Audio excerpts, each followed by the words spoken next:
바로 시작을 하도록 하겠습니다. 네, 오늘은요, 예수님에 대해서 같이 조금 보고자 합니다. 오늘의 강의의 초점은 예수님입니다. 여러분들, 예수님에 대해서 하면은 우리가 이런 찬양도 있어요. 무슨 찬양이냐면은 예수님은 누구신가 하고 이제 뒤에 설명이 나와 있는 거예요. 여러분들이 많이 아시는 듯이 우는 자의 위로가 되기도 하시고 약한 자의 강함이 되기도 하시고 또한 자의 정함과 또한 교회의 머리가 되시고 또한 여기 3절에 보면은 죄인들의 중보와 중보 우리 배웠었죠? 일단 살펴볼 거예요. 그리고 왕이 되신대요. 그리고 천한 자의 높음이 되시고 그리고 부활되고 멸망자의 구원되고 심판하실 주님 되는 이런 놀라운 주님이 의 모습들이 나와져 있습니다.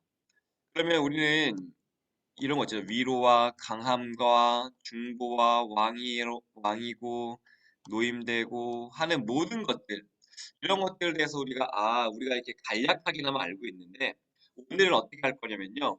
쭉 흐름으로 보려고 합니다.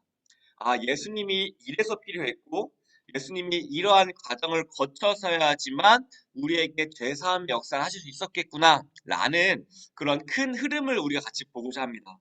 그래가지고 저번처럼 책 쭉쭉 가는 것보다 먼저 큰 그림을 그린 다음에 좀 보고자 합니다.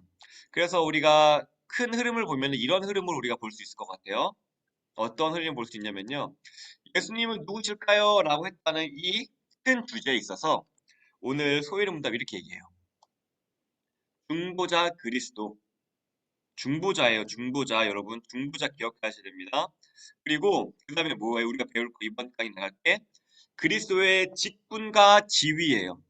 조금 어려운 말이에요. 예수님의 긴 생애가 있어요. 그렇죠? 근데 긴 생애를 이렇게 축약시킨 게 바로 오늘의 볼 바로 문답입니다. 바로 중보자 그리스도 그리고 그리스도의 직분과 지위라는 말로 엄청나게 압축시켜 놓은 거예요. 예수님의 삶을 우리가 엄청나게 압축시킨 게 바로 이렇게 단어를 이렇게 표현을 한 거거든요. 이렇게 짧게 표현한 건데, 그럼 이 어떻게 표현했던 것들을 하나하나씩 풀어가면서, 예수님께서 이래서 중보자라고 하는구나. 예수님께서 이래서 우리가 직분이라는 거, 직분이 세 가지가 있죠. 선지자, 왕, 제사장, 이러한 직분들을 행하셨구나. 그리고 지위라고 했던 건 뭐죠? 이 땅에 내려오심, 바로 낮아지심과 예수님께 다시 올라가시잖아요. 하늘로 승천하심 이런 것들을 모든 것들을 총망라해서 줄여놓은 게 바로 중보자 그리스도 그리고 그리스도의 직분과 지위라는 거예요. 그러면은 이런 것들을 보면은 조금 요약을 해보겠습니다. 그러면 중보자라는 게 뭔가? 그러면 중보자가 왜 필요한가라는 걸 알아봐야 돼요. 먼저 그러려면은 우리의 상황을 잘 봐야 됩니다. 예수님이 우리가 필요하다고 하잖아요. 그럼 예수님께서 우리에게 무엇을 주시러 오셨을까요? 한번 생각을 해볼게요. 무엇을 주시러 오셨을까 생각을 하면은 우리의 상황을 기억해야 됩니다. 아담과 하나님께서는요, 생명의 언약을 맺으셨어요. 아시죠? 너가 선악을 알게 하는 과실을 따먹지 않으면은 영원한 생명을 줄 것이고, 너가 선과 악을 알게 하는 과실을 따먹으면은 너는 죽음을 맞이할 거야 라고 했던 것들이 바로 앞에 배웠던 우리가 소율의 응답의 내용이었습니다. 그런데 아담이 어떻게 했죠? 그것을 따 먹었습니다. 그쵸? 그러면은 하나님께서 말씀하셨어요. 정령 죽으리라. 그쵸? 그렇기 때문에 아담은요, 정령 죽게 되는 입장에 처한 거예요. 그리고 아담이 그 하나님과의 세웠던 법칙을 어김으로 말미암아 하나님께서 정령 죽으라고 하셨고 또한 그 죽음 가운데서 죄에 대해서 대가를 지불해야 되잖아요. 그렇죠? 우리가 음식을 훔치면은 음식에 대한 대가를 지불하듯이 우리가 하나님의 법을 어기면 그 법에 대한 대가를 지불해야 되는 게 바로 아담의 입장이었어요. 그리고 아담이 더 이상 하나님과의 관계가 끊어졌어요. 옛날에는 처음에는 하나님과의 관계가 연결되어 있어 가지고 지정의가 다 보면서 말씀드렸듯이 저 하늘을 봐도 저 크신 하늘을 보면서 크신 하나님을 떠올릴 수 있었고 또한 자연 만물을 보면은 원리들을 알 수 있었어요. 왜냐하면 지식이 타락되지 않았기 때문에. 그리고 상대방이 바라볼 때에 그러한 편견 없이 바라볼 수 있었단 말이에요. 그런데 하나님과의 관계가 단절됨으로 말미암아 모든 것들이 망가지고 죽음의 자리 그리고 원죄라는 것이 생겨가지고 그거 기억나시죠? 하나님과의 관계가 틀어짐으로 말미암아 우리는 이렇게 기울어진 운동장처럼 어떻게 됐어요? 죽음으로 쏠릴 수밖에 없는 그리고 죄를 지을 수밖에 없는 상태가 우리의 모습이었어요. 이게 우리의 상황이었단 말이에요. 죄로 인해서 끔찍한 거예요. 내가 자녀들에게 좋은 것을 주려고 했지만 정말 이게 좋은 게 아니었던 거예요. 예를 들면 이런 거예요. 내가 자녀들에게 오냐오냐 하면은 그게 좋은 줄 알았어요. 근데 커 보니까 어떻게 돼요? 되게 예의가 없고 굉장히 망가진 모습들이 막 나왔던 TV 사연들을 여러분들 보셨을 거예요. 근데 그 당시에는 자녀들이 그게 가장 좋은 건 줄 알았단 말이에요. 근데 그게 아니었죠. 마찬가지로 우리는 죄로 말미암아 그 좋은 게 좋은 거라는 걸 모르는 거예요. 때로는 훈육도 해야 되는 거고 때로는 그런 것들이 있는 것이 참 좋은 건데 우리가 죄로 말미암아 우리의 지식이 약간 오염이 되면서 진짜 자녀들에게 좋은 것을 주려고 했지만 그게 정작 좋은 것이 아니었게 되는 그게 우리의 상황태였단 말이에요. 우리가 죽을 수밖에 없는 상황. 우리가 사랑하는 사람들에게 상처를 줄 수밖에 없는 그리고 우리 안에는 참된 만족이 없는 때로는 자녀로서 만족을 구하려고 하지만 만족이 생기지 않고 마치 요한복음의 4장에 나온 그 여인처럼요. 남편을 바꾸면 되는 줄 알았어요. 근데 인생에 남편을 바꾸도 그 목마름이 해결되지 않아요. 그런 상황이 바로 우리의 상황이었단 말이에요. 뭐뭐 해도 목마름이 해결되지 않고 그리고 이 해결되는 방법을 몰라가지고 그냥 이 땅에서 그냥 편히 살면 되지 이 정도로 타협해버리는 정말 내 안에 예를 들면 이런 거예요. 암덩어리가 있어가지고 암을 제거해야 되는데 이 암을 제거할 수 있는 능력이 없으니까 그냥 내 손에 나는 상처 같은 것만 치유하면서 그냥 타협하는 이게 바로 우리의 상황이었단 말이에요. 그런데 그런 상황에서 구원해 주실 유일한 사람이 있었는데 그게 바로 예수님이었어요. 죽을 수밖에 없는 상황. 이게 우리의 상황을 분명히 인식해야 됩니다. 아, 내가 사랑하는 내 자녀들에게 좋은 것을 주려고 했지만 좋은 것을 줄 수 없는 그것이 분별되지 않는 우리의 모습이었고 그냥 우리는 죄로 인해서 죽었지만 어떻게 해결할 수 없는 방법, 해결할 수 있는 방법이 없었기 때문에 그렇게 살아왔던 거예요. 근데 거기서 우리를 구원해 줄 사람이 있었는데 바로 구속자라는 거예요. 구속자가 뭐예요? 제가 말씀드렸지 이런 거예요. 호세아와 고멜 기억나시죠? 호세아와 고멜이 결혼을 했습니다. 근데 고멜이 바람을 펴가지고 밖에 나가서 술 마시고 하다가 노예로 팔리게 됐어요. 때문에 그 호세아 선지자가 값을 주고 다시 데려온단 말이에요. 그쵸. 마찬가지로 하나님께서는요, 우리에게 값을 지불해가지고 다시 건져오기로 하신 거예요. 그게 바로 은혜의 언약이라는 거예요. 어려운 말로. 은혜 언약을 쉬운 말로 표현하면 뭐예요? 예수님 믿으면 너는 구원받아 라는 거예요. 그런데 여기서 되게 중요한 포인트가 있는데요. 여기서 예수님 믿으면은 우리가 구원받아라고 하면은 마치 우리가 믿어야지만 구원을 받는 것처럼 우리가 생각할 수가 있어요. 그렇죠? 근데 그런 게 아니라 하나님께서 여기서는 구원받을 사람들을 선택을 하세요. 태초 전에 선택을 하시고 그리고 선택되지 못한 자들을 어려운 말로 유기라고 해요. 때문에 예수님께서는 이 선택된 사람들을 통하여서 구원하고자 오셨어요. 그런데에 그 구속자의 조건이 있었는데 아무나에게 우리를 구원할 수 있는 사람이 아니에요. 아무나 사마리아 여인에게 가가지고 내가 영원한 생수다고 해서 목마름 해결해 줄 수가 없는 거예요. 그러면은 그 구속자의 조건이 필요하단 말이에요. 우리가 배웠던 거 기억나신지 모르겠는데 책을 한번 펴볼게요. 중보자 그리스도가 198쪽인데요. 198쪽에 보면은 198쪽에 넘겨서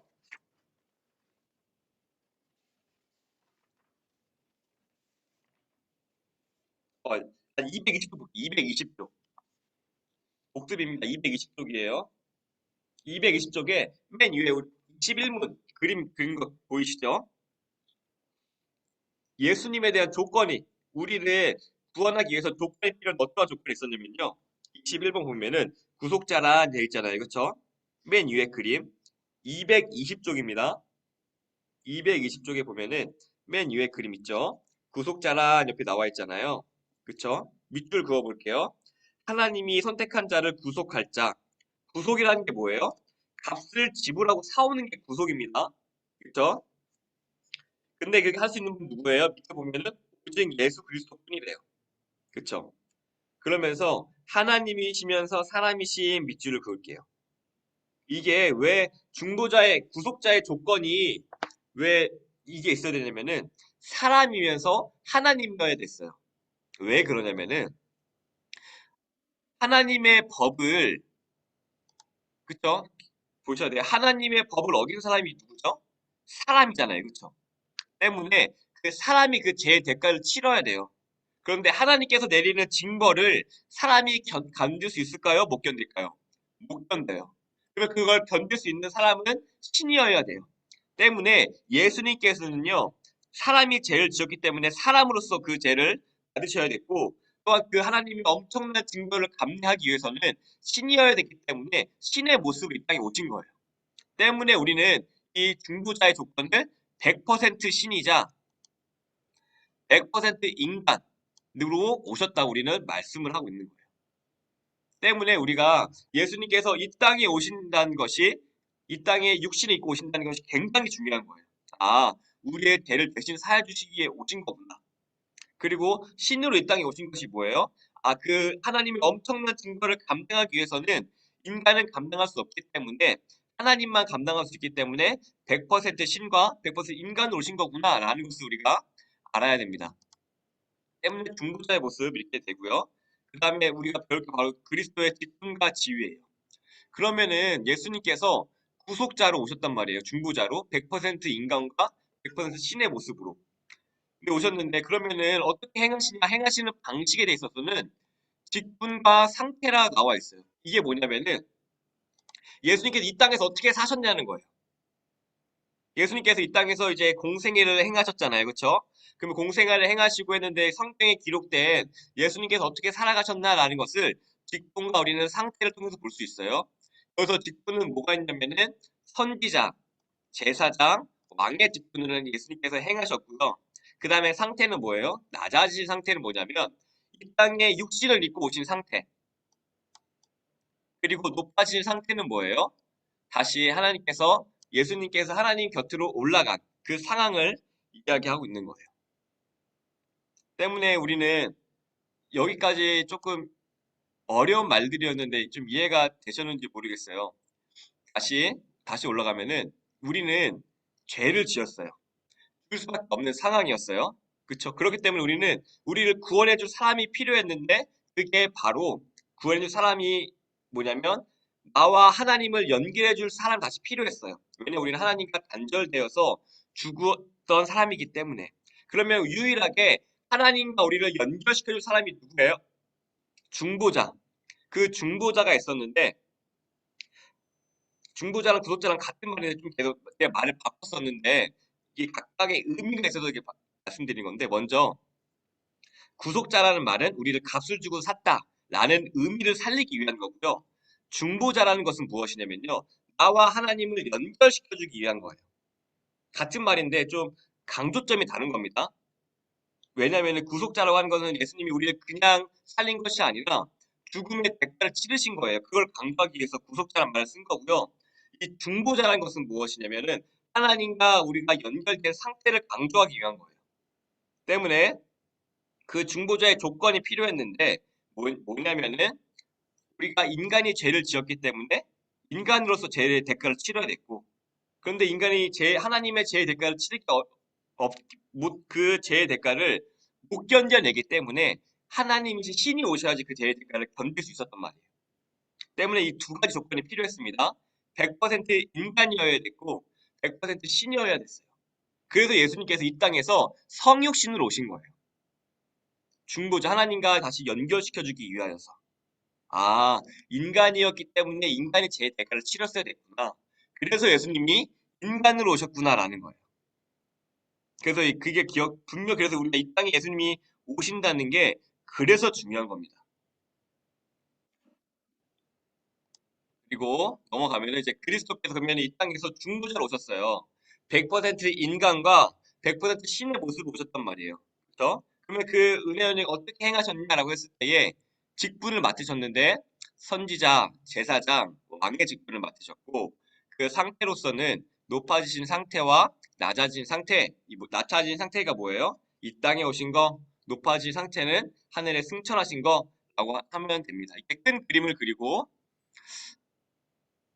이제 보면은 제가 책을 보면서 좀 더 살펴보도록 하겠습니다. 책을 볼게요.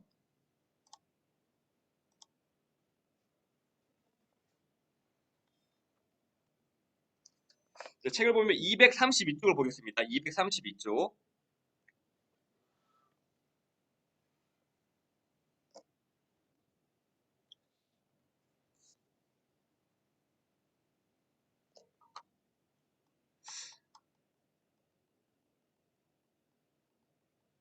네, 여기 보면은 232쪽에 구속자라고 밑에 첫 번째 단락에 보면은 구속자라고 있잖아요. 구속자 동그라미 칠게요. 구속자. 구속자 동그라미 치고 구속자가 의미가 뭐예요? 값을 주고 우리를 샀다는 거예요, 예수님이. 이게 포인트입니다. 우리가 우리는 죄에 팔려있던 존재였어요. 그 노예로 살아가고 죄가 하라는데 우리는 살아갈 수밖에 없는 운명이었단 말이에요. 그게 무슨 뜻이냐라고 하면은 이거 있잖아요. 제 얼굴이 보이시는지 모르겠는데 이게 기울어져 있는 거 때문에 우리는 배가 우리에게 기울어져 있기 때문에 이렇게 흘러갈 수밖에 없잖아요. 기울어져 있기 때문에 우리는 죄의 노예가 됐다는 게 뭐냐면은 우리는 죄가 우리에게 기울어져 있기 때문에 우리는 죄를 지을 수밖에 없는 거예요. 죄가 시키는 대로 살아가는 거예요. 우리 안에 미움과 시기와 질투가 자연스럽게 올라오고요. 우리가 마음을 먹지 않으면요. 우리가 선한 일을 행한 것보다 나의 편한 것을 생각을 해요. 하나님께 우리는 사랑을 하며 살라고 했는데 사랑을 하기보다 이기적으로 생각하고 나만 생각하고 내가 편한 것이 좋아하고 또한 내 편견으로 상대방을 판단하고 우리는요. 그렇게 살아갈 수 있는 죄의 노예였어요. 결코 행복하게 살아갈 수 없는 그리고 점점 목말라서 사마리아 여인처럼 계속 남편을 바꾸지만 해결되지 아니하는 그것을 가지고 사는 게 바로 우리의 삶이었단 말이에요. 그게 바로 죄의 노예의 상태에 나타나는 증상들이에요. 그런데 그 죄의 노예에 살았던 죄에서 우리를 값을 지불하고 건져내신 거예요. 아, 우리가 더 이상 이렇게 살아가지 않아도 되는구나. 우리의 선택지가 이거밖에 없지 않구나. 라고 해서 우리에게 자유를 주신 게 바로 이 구속자, 값을 주고 사신 거 뭐예요? 호세아와 고멜 생각하시면서 고멜이 노예로 팔려 있었지만 다시 값을 주고 자유를 얻게 했듯이 예수님께서는 이 구속자의 모습을 나타나셔서 우리가 죄를 지을 수밖에 없고 죄가 하라는 대로 행할 수밖에 없는 인생이었지만 그것을 끄집어내어서 죄를 짓지 않고 하나님의 법을 따를 수 있는 그런 자유를 주신 거예요. 자유라는 의미가 이겁니다. 더 이상 우리는 죄만 짓고 사는 것이 아니라 하나님의 말씀 알아서 하나님의 법에 순종할 수 있는 그런 자유가 생긴 거예요. 그래서 우리가 이런 찬양 있잖아요. 죄에서 자유를 얻게 함은 보혈의 능력, 주의 보혈. 이게 왜 나오냐면요. 이건 거예요. 죄를 지을 수밖에 없었던 우리예요. 우리가 아무리 착하게 살아도 이미 기울어져 있고 우리 안에 의가 없기 때문에 아무리 행해도 죄밖에 지을 수 없는 게 바로 죄와 비참의 상태였단 말이에요. 그런데 거기서 우리를 값을 주고 세서 죄의 노예가 아니라 우리 자유케 하셨다. 우리가 하나님의 법을 순종할 수 있는 두 가지 선택지가 있게 되는 거예요. 이게 포인트입니다. 이걸 다시 한번 강조 드릴게요. 우리가 죄와 비참의 삶은 무엇이냐면요. 우리의 이런 표현이 그렇지만 우리의 인생이 정해져 있었어요. 죽음으로. 우리의 인생이 죽음과 목마름과 그리고 이게 기울어져 있어서 죄, 목마름, 그리고 상처. 내가 사랑을 주려고 했지만 받는 입장에서 상처를 받고 내가 상대방이 나에게 사랑을 해줬지만 사랑을 있는 그대로 받아들이지 못하고 내가 오해해가지고 나쁘게 받아들이고 시기 질투가 생기고 우리의 인생은요. 이게 바로 죄의 노예였어요. 그런데 여기서 우리를 하나님께서 끄집어내 주신 거예요. 죄에서. 그러면 이게 어떤 상태가 될까요? 우리에게 선택지가 생기게 되는 거예요. 뭐예요? 세상 사람들은 이쪽밖에 몰라요. 이기적으로 생각하고 나만 생각하고 죄를 짓고 사랑하는 것보다 나만 사랑하고 돈을 사랑하고 하나님을 사랑하지 못하고 주변 바라보지 못하고 그런데 하나님께서 우리가 자유를 주셨다는 게 뭐냐면 죄의 종에서 우리를 사서 자유롭게 하신 게 뭐냐면 우리에게 선택지 하나를 더 열어주신 거예요. 무슨 선택지? 하나님을 사랑할 수 있는 선택지. 하나님께 순종할 수 있는 선택지.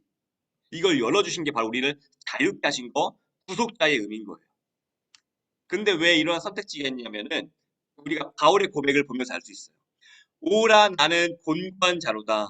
누가 나를 이 죽음의 몸에서 구원해 낼고 이게 뭐예요? 바울은요 죄인이었던 상태가 있었던 거예요. 근데 구원을 받아가지고 내가 다시 생명의 길을 선택할 수 있는 그런 자유를 얻었지만 아직도 내게 이 상황에 있었기 때문에 힘들다는 거예요. 이 두 가지의 선택지에 있어서 내가 자꾸 생명의 길로 가려고 하나 쉽지 않다는 거예요. 자유가 있긴 하지만 죄의 잔줄이 남아있기 때문에 즉 우리가 이것을 기억하면서 우리가 구원을 받았다고 해서 끝나는 것이 아니라 우리는 이 선택지를 두고 하나님께 순종하는 선택을 해야 되는 자들이구나라는 큰 그림을 그려야 되는 겁니다. 그게 바로 구속의 의미예요. 구속했다고 우리가 끝이 아니라 우리에게 하나의 선택지가 더 생긴 거구나. 하나님을 선택할 수 있고 하나님께 순종할 수 있는 그 선택지가 하나 더 생겼구나 라고 여러분들이 생각하시면서 내가 순종의 길로 나아가야 되겠구나라는 것을 여러분들이 기억을 해야 됩니다. 이게 바로 구속의 참된 의미예요. 내가 선택해서 그게 갈 수 있도록 물론 하나님께서 우리의 선택과 상관없이 의지를 우리를 끌고 가시지만 하나님께서 우리가 이것을 바뀌는 것을 통하여서 우리가 성장을 하기 원하시기 때문에 이것을 아셔야 됩니다. 그리고 넘어가도록 하겠습니다. 234쪽이에요. 234쪽을 보면요. 제가 질문을 읽고 여러분들이 답을 읽겠습니다. 제가 질문을 읽을게요. 그리스도께서 우리 구속자로서 무슨 직분을 행하시나요? 그래서 무슨 직분 동그라미 할게요. 직분 동그라미. 그리고 답을 같이 읽겠습니다. 소리 안 끼셔도 됩니다. 각자 들리게끔 읽을게요. 답을 시작. 그리스도께서 우리의 구속자로서 구속자 동그라미 선지자와 선지자 동그라미 제사장과 제사장 동그라미 왕과 왕 동그라미 직분을 행하시게 낮아지시고 동그라미 높아지신 동그라미 두 상태에서 하십니다. 이게 핵심이에요. 이게 바로 예수님 우리가 이것만 알면은 예수님께서 이렇게 행하셨구나 알 수 있는 거예요. 다시 위로 올라갈게요. 그림 보이죠? 23문 구속자로 행하시는 방식이 있죠? 여기 밑줄 구속자 행하시는 방식이 있는데 어떻게 방식이 있냐? 직분과 상태로 나뉘어요. 직분과 상태로 나뉩니다. 그러면 이 직분이라고 했을 때 뭐가 있을까요? 세 가지가 있었어요. 뭐죠? 선지자, 제사장, 왕. 이게 직분으로 예수님께서 행하셨고요. 상태는요. 어떠한 상태가 있었냐면은 낮아지신 상태 그리고 높아진 상태가 있었어요. 우리는 예수님을 상상해 보시면 됩니다. 예수님 일생을 생각해 봤을 때에 예수님께서 병 고치시고 가르치시고 알게 하시고 다스리시고 하시는 것들을 생각하면서 여기에 이렇게 행하셨구나라는 것을 할 수 있는데 이것이 보면은 235쪽에 하나 둘 셋 네 번째 단락의 첫 번째 줄을 볼게요. 235쪽에 하나 둘 셋 네 번째 단락의 첫 번째 줄 밑줄 그을게요. 시작. 그때 그런 설교는 왜 하셨지? 왜 병자를 고치셨지? 산에 올라가서 설교하신 이유는 뭐지? 나귀는 왜 타고 가셨을까? 이러한 질문들에 자꾸 대답하다 보니 이러한 직분을 수행하셨구나라고 이해하게 된 것입니다. 라는 거예요. 뭐냐면은 예수님께서 행하시는 모든 것들이 있잖아요. 그렇죠? 근데 그런 것들 왜 굳이 하셨을까? 왜 나귀를 타셨을까? 막 이런 수많은 질문들이 있는데 그 질문들을 했을 때에 답을 하다 보니까 예수님께서 선지자의 직분을 하기 위해서 예수님께서 제사장과 왕의 직분들을 다 수행하기 위해 이런 것을 했구나라는 것을 보여주기 위함이었어요. 그리고 구약에 대시된 것들 왕, 선지자, 제사장 그런 것들을 다 이루시기 위해서 예수님께서 이렇게 행하신 거구나라는 것을 한 거예요. 즉 예수님께서는 구약에 말씀하신 것들을 다 성취하셨다. 그리고 그 성취하신 내용들이 다 이 직분을 통해서 하셨다라는 것을 강조하기 위해서입니다. 네, 이게 보면은 이게 이렇게 한 이유가 뭐냐면 구약의 성취를 강조하기 위함이라고 생각하시면 돼요. 좀 어렵긴 하지만. 그러면 넘어가도록 하겠습니다. 그러면은 왜 굳이 선지자와 제사장과 왕 그러한 것들이 구약에 직분도 있었잖아요, 그렇죠? 왕이면 뭐 다윗, 뭐 유명한 솔로몬 왕이 있었고 제사장 하면은 누가 있었을까요? 아론 있었고, 그렇죠? 그리고 선지자 하면은 뭐 호세아, 하박국 이런 사람들이 있었단 말이에요, 그렇죠? 구약에. 그러면은 그들이 왜 있었느냐 했을 때면요. 237쪽의 첫 번째 줄. 237쪽입니다. 뭐예요? 그들이 예수님을 예포한 자들이었습니다. 밑줄.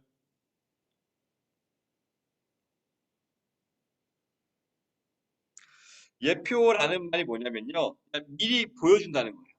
즉, 예수님이라는 놀랍 큰 태양이 이제 오실 거예요. 우리를 구원하시려고. 그러면은 그 예수님이 태양이 오시기 전에 그런 것들 있잖아요. 예고편 같이. 살짝 뭐 전구 수준의 뭐 아니면은 뭐 작은 불빛 수준의 것들이 하나씩 나타나 주면서 아, 앞으로 큰 태양이 올 거다라는 것을 보여주는 것이었어요. 즉, 그들은 예수님께서는 선지자와 왕과 제사장의 직분을 모두 행할 수 있는 유일한 분으로서 오실 그 예수님을 그들이 미리 보여준 거예요. 아, 어떤 사람은 왕의 역할로 해서 예수님의 부분을 살짝 보여줬고, 어떤 사람들은 제사장 역할을 하면서 예수님이 이렇게 우리를 위해서 죽으실 거라는 것을 살짝살짝 보여줬고 또 어떤 선지자들은 하나님의 뜻이 이런 거야라고 알려주면서 예수님께서는 그 하나님의 뜻을 본인이 하나님이시니까 다 알려주신단 말이에요. 그런 거 살짝살짝 알려주면서 예수님이 이렇게 행하실 거라는 것을 미리 알려준. 그게 바로 예표했던 것들이 선지자와 제사장 왕이었다는 거예요. 아, 이들을 통하여서 예수님이 오실 거라는 것을 구약 사람들에게도 미리 보여주신 거죠. 때로는 선지자를 통하여서, 때로는 왕을 통하여서, 또한 제사장. 인간은 불완전하기 때문에 불완전한 모습을 통하여서 또 하나님께서 보여주신 거예요. 앞으로 진짜 제사장이 올 거야. 앞으로 진짜 왕이 올 거야. 앞으로 진짜 선지자가 올 거야. 뭐예요? 제사장. 앞으로 동물로 하면서 매번 동물을 죽이면서 제사함을 하는 게 아니라 단번에 자신을 드림으로써 우리의 죄를 완전히 세하실 진짜 참 제사장이 올 거야. 대표하신 거고요. 선지자 간혹 가다마다 하면서 아니 이렇게 하실 거 이렇게 하실 거라면서 때마다 왔던 것이 아니라 하나님의 뜻을 완전히 드러내 진짜 선지자가 올 거야. 바로 예수님이 오실 거야. 그리고 왕 불완전한 다스림 때로는 우상에 빠지기도 하고 죄를 짓기로 하는 그런 왕이 오는 것이 아니라 진짜 참 왕이 오셔가지고 너희를 다스려 주실 거야. 그리고 그거에서 완전한 드러남으로 오신 게 바로 우리 예수님인 거예요. 선지자, 제사장, 왕 모든 것들을 완벽하게 행하신 분이 우리 예수님. 구약에 예표됐던 것들이 신약에 딱 들어간 거예요. 그렇기 때문에 예수님을 큰 태양이라고 얘기한다면요. 그런 구약에 있는 사람들은 뭐예요? 그 큰 태양을 가리키기 위한 작은 불빛들에 불과했던 거예요. 다윗과 그러한 것들을 포커스가 맞는 것이 아니라 다윗을 통하여서 정말 큰 태양인 예수님을 가리켜야 되고요. 우리는 선지자 하박국을 통하여 하박국이 정말 대단한 사람이라고 부른 것이 아니라 하박국이 가리키는 그 불빛을 통하여서 큰 태양인 예수님을 바라봐야 되는 거예요. 때문에 그 모든 것들을 완전하게 행하신 분이 예수님이시다. 그런 것을 우리가 알아야 됩니다. 그래서 선지자 그게 직분들이 나온 거예요. 그리고 상태라고 나왔는데 237쪽에 밑에 표 볼게요. 밑에 표. 낮아지신 거 맨 밑에 표 있으면은 선지자, 제사장, 왕 이게 있어요. 그렇죠? 그리고 표에 낮아지심, 높아지심 이거 동그라미 칠게요. 동그라미, 이 표 동그라미 이거 보면은 성경에 나온 예수님께서 행하신 것들을 요약해 놓은 거예요. 우리가 구분하기 쉽고 기억하기 쉬울 수 있도록. 또한 예수님께서 이 땅에서 어떻게 오셨는지 알기 쉽게끔. 보면은 낮아지심과 높아지심이 있어요. 낮아지심이 뭐냐면 쉽게 표현하면은 성육신이라고 생각하면 돼요. 아, 예수님께서 이 땅에 오신 거, 이 땅에 살아가실 때 오신 거 이게 낮아지심이에요. 그리고 높아지심이라는 건 무엇이냐면요. 하늘로 승천하셨잖아요. 그쵸? 제자들 앞에서. 승천하시고 그 이후의 삶을 높아지심이라고 하면 돼요. 이렇게 쉽게 생각을 하시면 됩니다.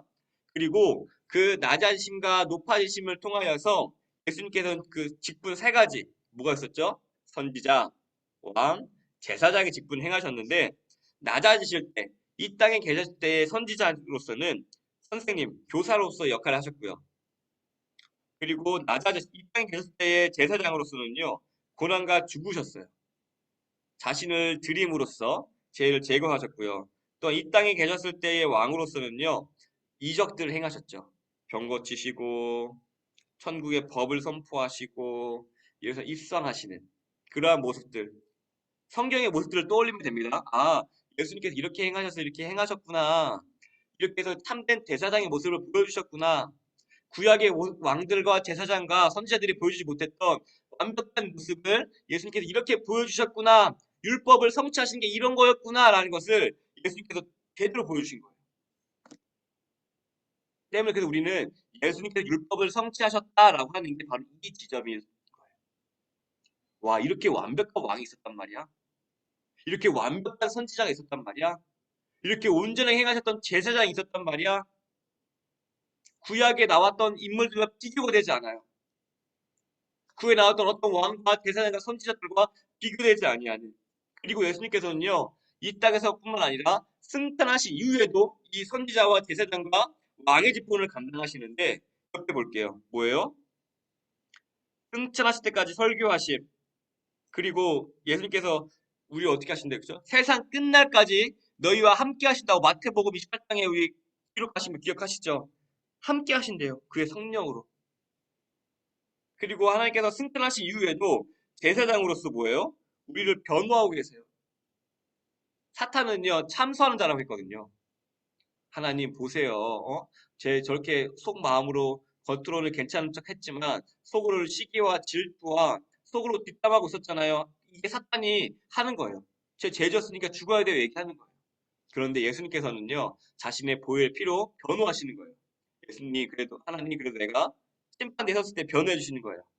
내가 그를 위해서 죽음으로 말미암아 내가 의롭다가 되었습니다. 이 사람은 죽음이 아니라 저 천국으로 가야 됩니다. 변호하고 계신 거예요. 바로 제사장. 그리고 높아지심 왕으로서 교회의 머리가 되셨어요. 그리고 다시 오실 때에 재림하실 때에 참 심판의 왕으로 오시죠.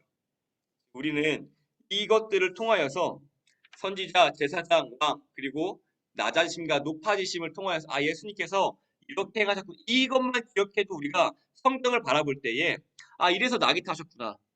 아 이래서 가리키셨구나. 이래서 능력을 행하셨구나를 요약해서 볼 수 있는 거예요. 이게 굉장히 요약해 놓은 거예요. 예수님의 행적들을 우리가 설명할 때에 하나하나 설명해 되지만 우리가 그것을 큰 뼈대로 보면은 예수님께서는 구속자로 오셨고 그리고 구속자의 조건이 뭐예요? 하나님과 우리를 연결할 수 있는 유일한 조건이 뭐예요? 100% 인간과 100% 신이어야 돼요. 왜냐하면은 100% 인간이어야 될 이유는 인간이 죄를 지었기 때문에 인간이 대가를 치러댔어요. 그런데 100% 신이어야 되는 이유는 뭐냐면 하나님의 진노는 너무나 커서 인간이 감당할 수가 없어요. 때문에 인간의 몸을 오시고 또한 100% 신의 모습을 이 땅에 오셔서 그 대제가를 치르심을 말미암아 우리와 하나님이 연결해 주신 분이 바로 중보자 유일하신 예수님이시다라는 거예요. 값을 주고 사신 거죠 우리를.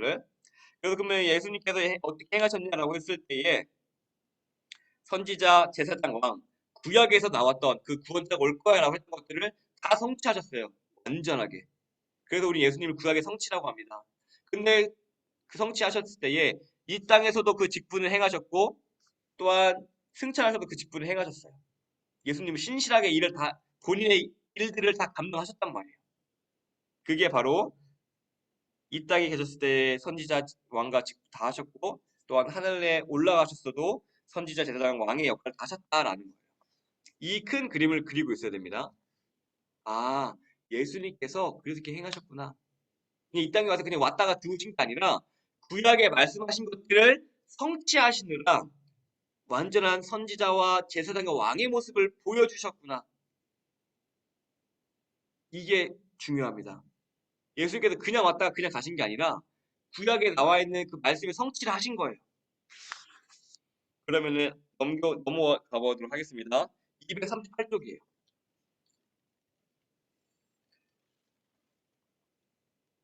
그러면은 예수님께서 선지자로서 어떻게 행하셨는가 좀 살펴보도록 할게요. 그러면은 제가 질문 있고 답은 같이 읽겠습니다. 질문 제가 읽을게요.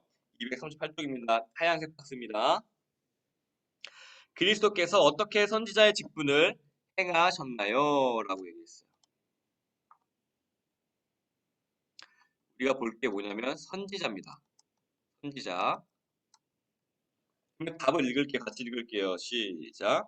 그리스도께서 선지자 직분을 행하십니다. 우리에게 계시하심으로.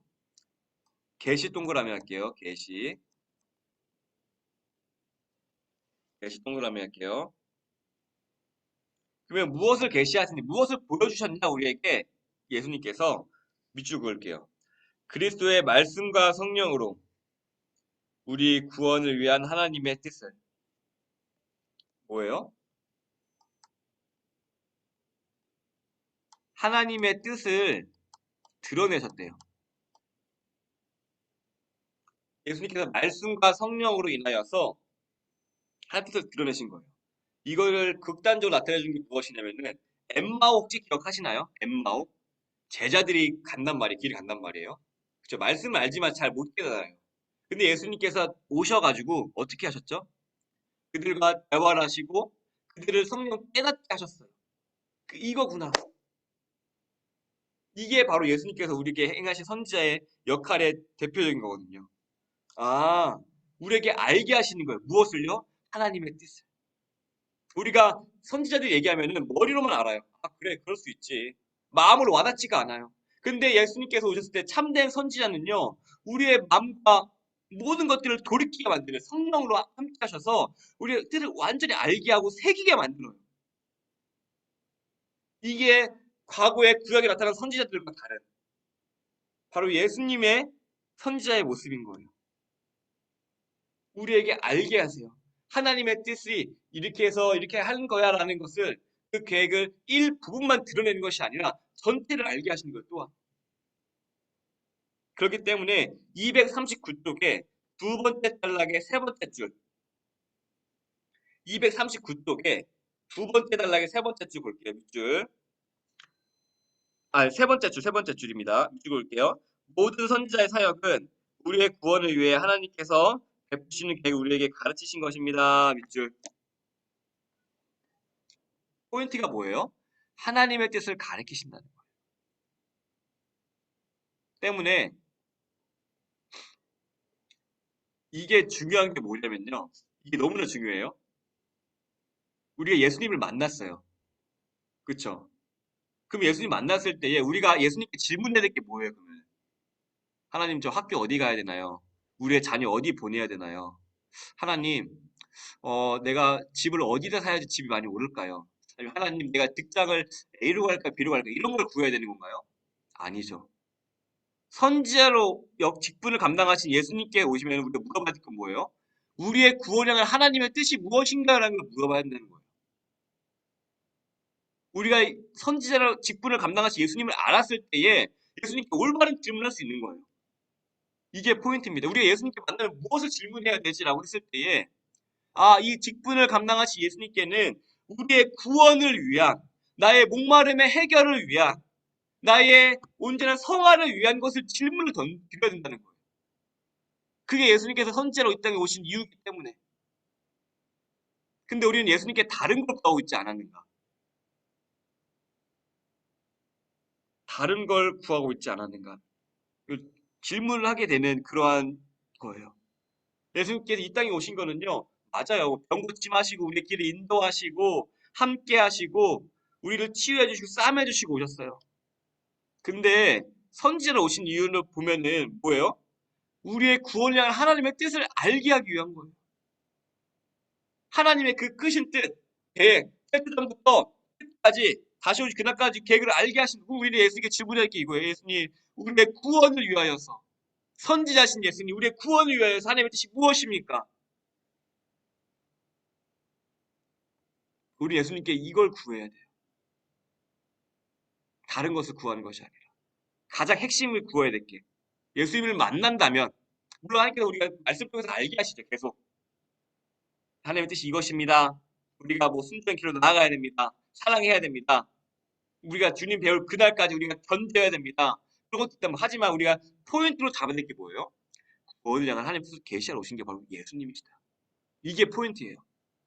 때문에 우리가 예수님 만약에 만난다면은 예수님께 이걸 구해야 되겠구나.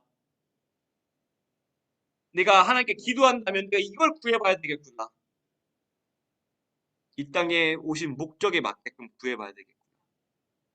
물론 다른 것도 구해도 됩니다. 뭐 아픈 거, 뭐 해결될 거. 하지만 포인트가 이거예요.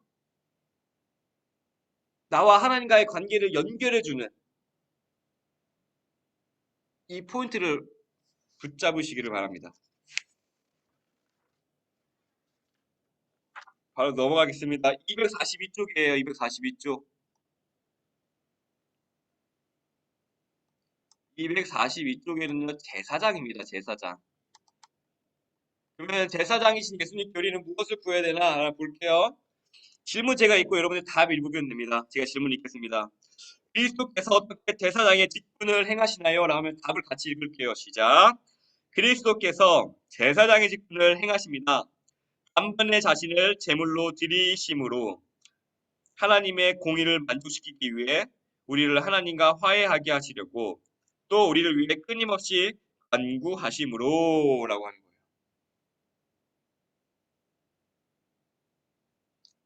제사장이 뭐예요?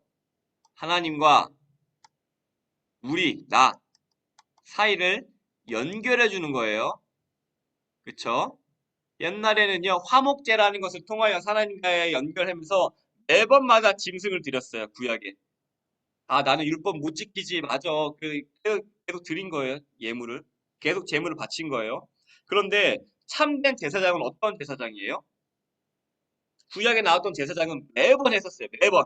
매번 동물이 필요해가지고 계속 전가했었는데, 참된 제사장은 우리의 원죄를 본인이 다 짊어지셔요. 그리고 본인이 드려지는 거예요.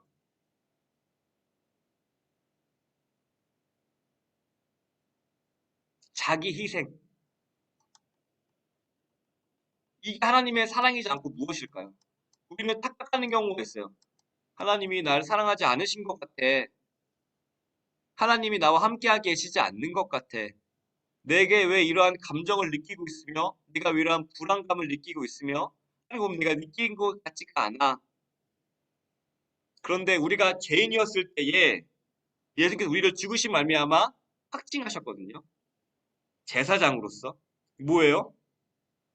옛날에는 매번 내가 재물을 드려야 되고 했었지만 우리의 죄를 예수님이 다 뒤집어 쓰시고 다 전가돼서 우리의 죄를 예수님께 다 드린 거예요. 그 예수님께서 우리를 단번에 죽으셨어요. 더 이상 이제 우리가 재물을 드릴 필요가 없이. 그리고 예수님이 거기서 끝난 것이 아니라 계속해서 우리를 위해서 중보하고 계세요. 계속해서. 히브리서 7장 25절에 보면은 그가 항상 살아계셔서 그들을 위하여 간구하심이라 말할 수 없는 탄식을 우리를 위해서 간구하시는 거예요. 이게 제사장. 예수님의 자기 희생.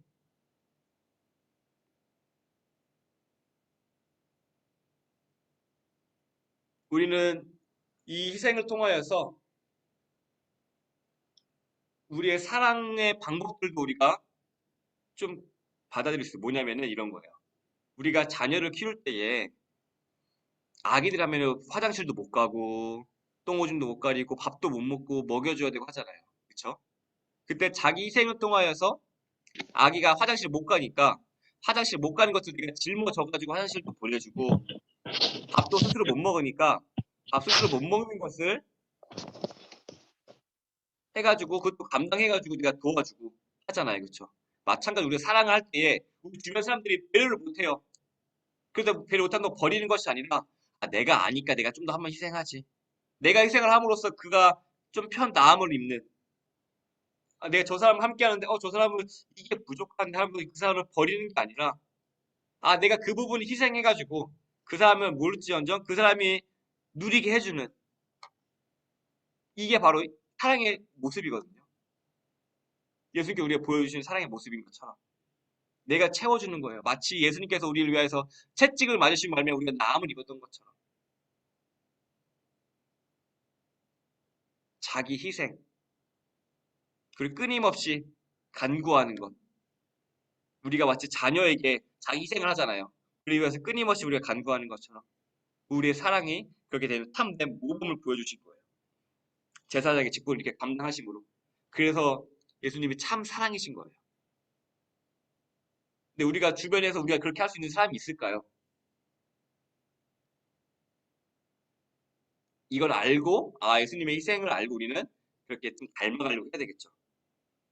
내게 붙여주신 사람에게 내 맡겨주신 자녀들에게 직장 동료에게 우리 순원 아니면 교구원들에게 예수님만큼 아니지만 할 수 있는 자기 희생들을 통하여서 그리고 우리가 생각하면은 내가 희생해서 내가 구역장의 자리나 그 자리가 내가 부담돼서 고생하는 것 같은데 자기 희생하는 거니까요. 근데 하나님께서는 그렇게 하시는 자들에게 있어서 복을 주세요. 손해보지 않게 하세요. 하나님 말씀에 순종해서 사랑하는 자들에게 그게 복의 길이고 생명의 길이고 복의 길로 가는 가장 짖는 길이라고. 또 이것 또한 기억하셔야 됩니다. 이게 복의 자리구나. 내가 먼저 연락하고 내가 복음을 전하려고 하는 게 손해보는 거고 내가 시간 들이고 하는 것이 내가 손해보고 내 몸 피곤하게 하는 게 아니라 그게 복의 자리구나. 그게 생명의 자리구나. 예수님의 생명의 자리 이게 생명의 자리였거든요. 이 겉만 보면은 예수님 십자가 당하고 하면은 이거 죽음 같아요. 피곤해요. 내가 한 거. 하지만 그 지나고 왔을 때 뭐예요? 그 생명의 자리였구나. 내가 한 것이 생명의 자리임을 믿으시길 바랍니다. 네, 넘기도록 하겠습니다. 바로 넘길게요. 244쪽 볼게요. 244쪽. 244쪽에 두 번째 단락에 세 번째 줄. 244쪽에 두 번째 단락에 세 번째 줄 밑줄 그을게요. 단순히 동물을 대신 죽이는 행동으로는 근본적인 제 문제를 해결할 수 없고 하나님의 공의를 만족시킬 수 없는 것입니다. 그리스도의 죽음을 통해서만 모든 인류의 죄를 해결할 수 있습니다. 밑줄. 이게 바로 구약에 나타난 제사장과 신약에 나타난 참된 제사장의 큰 차이인 거예요. 구약의 제사장은 그냥 동물 매번 죽임으로써 했는데 예수님께서는 참된 제사장이 예수님께서는 이게 할 필요가 없고 그냥 본인이 한 번에 알리셨다. 이게 차이를 느끼셔야 됩니다. 예수님을 구약에 나타난 사람 예수님의 역할을 하려고 했지만 이 정도밖에 못했어. 하지만 참된 제사장이 오니까 모든 것들이 해결되네. 이 관점을 보셔야 돼요. 참된 제사장의 모습이 바로 우리 예수님이시구나. 이거를 봐셔야 됩니다. 때문에 구약에 있는 성도들도 그런 것을 통해서 예수님을 봤을 거예요. 참된 메시아가 오시겠지. 참된 메시아가 오시겠지. 참된 메시아가 오시겠지. 이런 것들을 행하실 그 메시아가 바로 예수님임을 믿으시기 바랍니다. 바로 넘어갈게요. 246쪽입니다. 246쪽이에요. 제가 질문을 읽고 여러분들 답을 읽겠습니다. 제 질문 읽을게요. 흰 박스입니다. 그리스도께서 어떻게 왕의 직분을 행하시나요? 라면 답을 같이 읽을게요. 시작. 그리스도께서 왕의 직분을 행하시는 것은 우리를 그분께 복종케 하시고 우리를 다스리시고 보호하시고 막고 이기시는 것입니다. 그와 우리의 모든 원수를 왕대요. 뭐냐면은 좀 많이 헷갈려 있으니까 246쪽 맨 위에 보면 표 있죠. 표. 왕하고 색깔 표시되어 있는 거 볼게요. 왕의 직분 하고 밑줄을 그을게요. 맨 위에 표 있는 거. 우리를 그분께 복종하게 하신대요. 복종 하나님께 우리가 복종하게 하심. 그리고 우리를 다스리시며 보호하신대요. 예수님께서. 그리고 마지막으로 그와 우리의 모든 원수를 막아 이기심. 이거예요.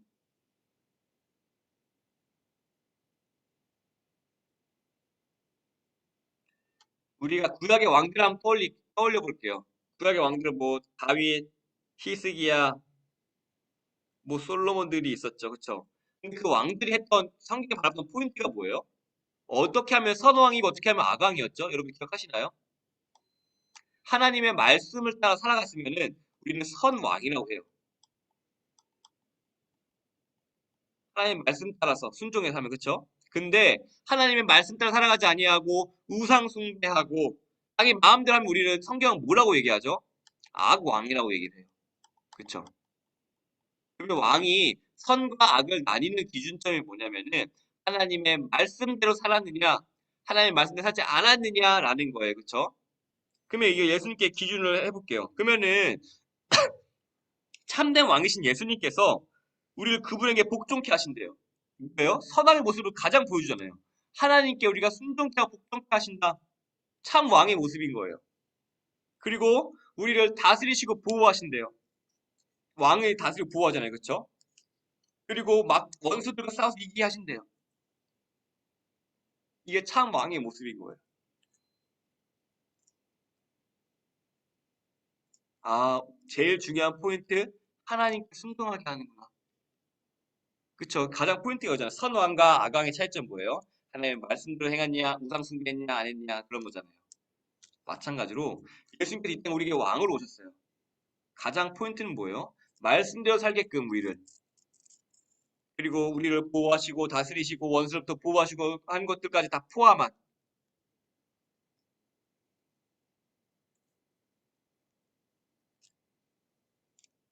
우리가 이 기준으로 바라봐야 돼. 아, 왕이신 나의 하나님, 내가 주를 높이고 영원히 주의 이름을 송축하리이다. 봐 이런 찬양들이 있잖아요.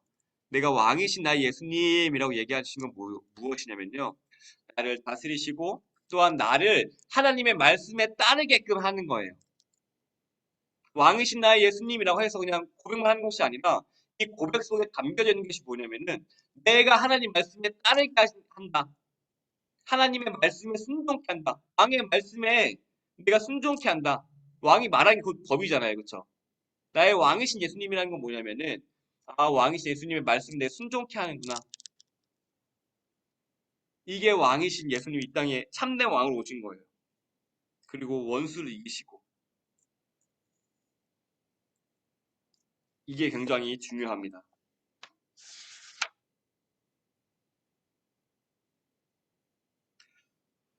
그러면데 이 왕이란 것들을 오해할 때가 있어요. 하면은 우리가 왕 하면은 뭐 강력한 왕을 오해한단 말이에요. 이스라엘 사람들도요, 이 예수님을 오해했어요. 왕으로 오신 예수님이 뭐냐면은 예를 들면 일제 시대 때 예수님이 오시면은 아 일본로부터 우리를 구원해 줄 거야. 이스라엘 사람들은 로마로부터 우리를 구원해 주실 강력한 왕이 올 거야. 하지만 예수님께서 오신 왕은 뭐예요? 하나님의 말씀을 따르는 자들이에요. 이 기준을 바라봐야 돼요. 이스라엘 사람들이 기대했던 왕은 로마로부터 압제를 하고 강력하고 남들을 짓누르고 남들을 누를 수 있는 힘과 파워가 있는 왕을 바랬지만 여기서 말하는 포인트가 뭐예요? 성경이 말하는 포인트가 뭐예요? 하나님의 말씀대로 살았느냐 살았지 않았느냐 말씀대로 살았을 때에 하나님께서 부도 주시고 군사도 주시고 그 명성도 주셔 다 주신 거예요. 그쵸? 이게 기준입니다. 아, 그 가장 근원되는 것이 핵심이 뭐예요? 하나님의 말씀에 순종하는 것. 그리고 오늘날의 그 공동체 어떻게 표현됐느냐? 247쪽의 두 번째 단락. 247쪽의 두 번째 단락의 첫 번째 줄. 그러나 그리스도께서 세우신 밑줄 쭉 그을게요. 그러나 그리스도께서 세우신 그들 나라는 그들의 기대와 달랐습니다. 별표 치고 그다음에 왕이시되 세상의 왕직에 제한되지 않고 초월하여 그 위에 있는 나라를 세우셨습니다. 그것이 바로 택함받은 백성의 모임 교회입니다. 밑줄. 교회로 부르셨다는 거예요. 교회가 뭐예요? 하나님의 말씀대로 운영되는 것이잖아요. 그쵸? 믿는 자들이 모여 있는 곳이잖아요.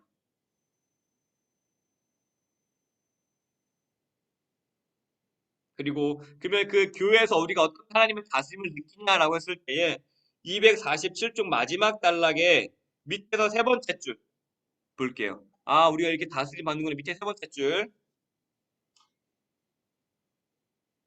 볼게요. 밑줄 긋겠습니다. 주로 하나님의 말씀을 삶에서 실천했을 때 하나님의 다스리심 받고 있다는 것을 느끼게 됩니다. 세상 정치를 통해 받은 기쁨과는 차원이 다른 큰 기쁨을 느끼기 때문입니다. 밑줄. 뭐예요? 말씀에 순종했을 때 느끼게 된다, 다스림을. 그쵸? 아, 우리가 하나님의 백성이다라는 것을 느끼려면 뭘 해야 돼요? 그러면은 이거를 하나님 말씀에 순종. 이게 포인트예요. 네. 이렇게 하는 거구나. 그래서 248쪽 넘겨볼게요. 248쪽에 보면 뒤에 그림이 있습니다. 그림. 예수 그리스도의 왕의 직무가 무엇이 있어요? 복종케 하고 다스리시고 원수를 막아 이기신다라는 거예요.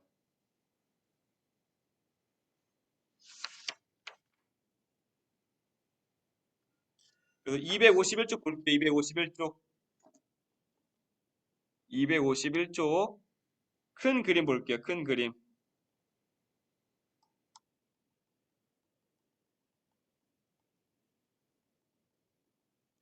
여기서 구약과 신약의 차이점이 나옵니다. 구약 성도와 신약 뭐냐면은 구약에는요. 그리스도가 오신다고 알고는 있었는데 큰 태양을 바라고 오지 못하고 작은 방향 화살표 같은 거 선지자, 왕, 제사장을 통해서 아 예수 이 정도만 봤다고 하면 돼요. 예수님의 제사장의 역할 이 정도만 봤구나. 왕을 다윗을 통해서 예수님을 이 정도만 봤구나. 제사장 아론을 통해서 예수님을 이 정도만 봤구나. 조금씩만 봤던 거예요. 마치 코끼리를 보면은 장님이 코 다리만 만졌듯이, 장님이 코 꼬리만 만졌듯이, 장님이 코 귀만 만졌듯이 그 부분만 봤던 것이 바로 구약의 시대였어요. 하지만 신약은요 어떻게 됐어요? 예수님 이 땅에 오신 거예요. 전체를 볼 수 있어요 우리는 이제. 이게 바로 구약과 우리의 차이인 거예요.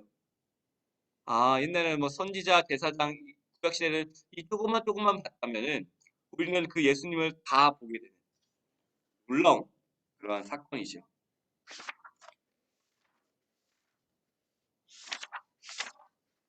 네, 그래서 오늘은 시간이 가서 여기까지 1시간 동안 해서 여기까지 하도록 하겠습니다. 그래서 이어서 다음 주에 이어서 하게 될 텐데요.